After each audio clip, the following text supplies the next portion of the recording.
बिस्मिल्लाहिर्रहमानिर्रहीम। अस्सलाम वालेकुम दोस्तों। हम समझते हैं कि दिल का सबसे बड़ा दुश्मन सिर्फ कोलेस्ट्रॉल है, लेकिन हकीकत में इससे भी ज़्यादा ख़तरनाक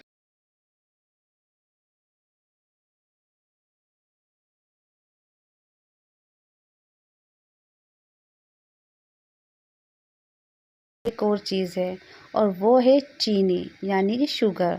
जी हाँ, ज़्यादा चीनी खाना दिल की सेहत के लिए ज़हर है।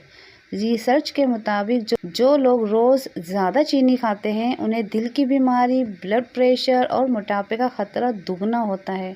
ख़ास तौर पर कोल्ड ड्रिंक्स, मीठे नाश्ते और बेकरी आइटम्स ये दिल की नालियों में सूजन और ब्लॉकेज पैदा करते हैं। अगर दिल को मजबूत रखना है तो चीनी कम करें और कुदरती मीठा इस्तेमाल करें, जैसे कि शहद या खजूर।